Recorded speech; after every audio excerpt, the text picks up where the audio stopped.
कंतारा का ये 1 minute 22 second लंबा ये कहूँ छोटा सा टीजर जो इसने एनर्जी रिलीज की है भाई गुरु लोग ट्रस्ट मी, वो ग्रास रूटेड म्यूजिक, वो वॉरियर गॉडली लुक जो इसके साथ हमें मिला है वो आपको गूस बम्स में छोड़ता है। मगर एक सेकंड, हम इस चैनल पर कभी भी मूवी की तो बात करते नहीं है, ब्रेकडाउन्स या मूवी रिव्यूज का चैनल तो ये है नहीं, फिर इस पर हम बात क्यों कर रहे हैं? तो देखो गुरु लोग, दो रीजंस हैं। फर्स्ट ऑफ ऑल ये एक मोर ऑफ आर्ट थिंग है जिसे हम अप्रिशिएट कर रहे हैं, और ये क्योंकि हमारे कनेक्शन रखती है हिस्ट्री और हमारे धर्म से, इसलिए इसकी बात हो रही है। बाकी ये पर्टिकुलर वीडियो कोई रिव्यू या कोई ब्रेकडाउन वीडियो नहीं है। बाकी आप देखो कि ये टीजर के आने से ही एक बहुत बड़ा क्वेश्चन आज हमारे मन में है कि ये पूरी मूवी जो होने वाली है कंतारा की फर्स्ट चैप्टर, ये पूरा कहाँ टेक प्लेस करेगा, यानी कि इसकी सेंट्रल थीम क्या होगी और वो समय कौन सा होगा जहां ये टेक प्लेस करेगी मूवी। तो यदि आपने ध्यान दिया होगा तो टीजर में एक लाइन आती है कि during the rain of Kadambas. ये वो लाइन है जिसके कारण मैं आज ये वीडियो बना रहा हूं। अब देखो, एक बात तो यहाँ बहुत अच्छे से सेटअप हो जाती है कि कंतारा का ये चैप्टर फर्स्ट पहली वाली मूवी का प्रीक्वल होने वाला है, क्योंकि जो लाइन हमें देखने को मिली थी during the rain of Kadamba dynasty, ये कदम्बा डायनेस्टी असल में एग्जिस्ट करती थी। इसका रेन कुछ 345 सीई से लेकर 540 सीई के बीच का समय रहा है, तो मोस्ट प्रोबेबली ये मूवी उसी समय में सेटअप होगी। इसीलिए आओ जानते हैं कदम्ब डायनेस्टी के बारे में। कदम्बा कर्नाटका की एक रॉयल फैमिली थी। ये किंगडम की शुरुआत होती है त्रिलोचना कदम्बा से, जिन्हें मान्यताओं के अकॉर्डिंग माना जाता है कि वे भगवान शिव के ही पुत्र थे, जिनका जन्म कदम्ब के पेड़ के नीचे ही हुआ था, जो इन्हें इनका नाम भी देता है।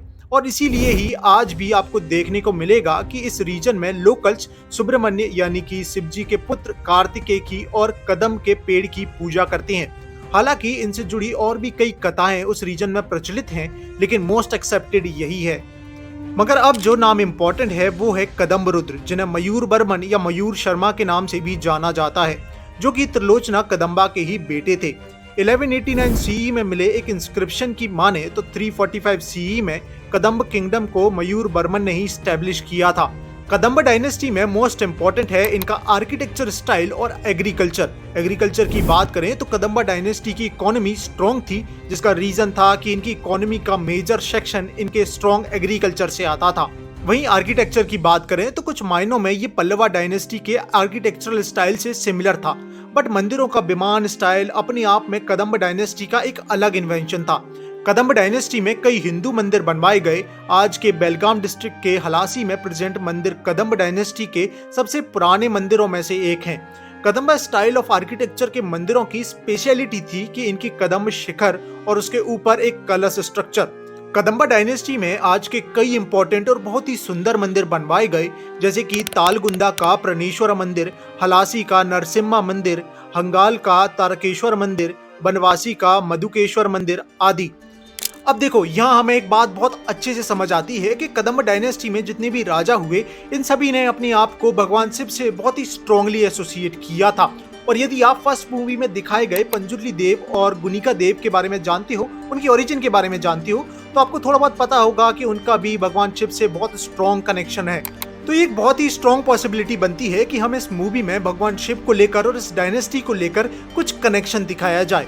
बाकी नेक्स्ट पॉसिबिलिटी की अगर बात करें तो वो आती है परशुराम जी को लेकर। हम सभी जानते हैं कि सदर्न पार्ट ऑफ इस भारत को परशुराम भूमि भी बोला जाता है, और जो हमें फ्यूरियस और गॉडली लुक दिखा है इस टीजर में, उससे ये भी लग रहा है कि कहीं ना कहीं इसे परशुराम जी से भी जोड़ा जा सकता है। और जो ये बड़ा ही फ्यूरियस गॉडली फर्स्ट लुक जो हमें मिला है, वो इन दोनों ही पॉसिबिलिटीज के द्वार खोल रहा है, जहां ये त्रिशूल और गले में रुद्राक्ष की माला के साथ भगवान शिव से भी कनेक्ट हो सकता है, तो वहीं फ्यूरियस लुक, ब्लड और राइट हैंड में परशु जैसा वेपन भगवान परशुराम जी को दर्शाता दिख रहा है।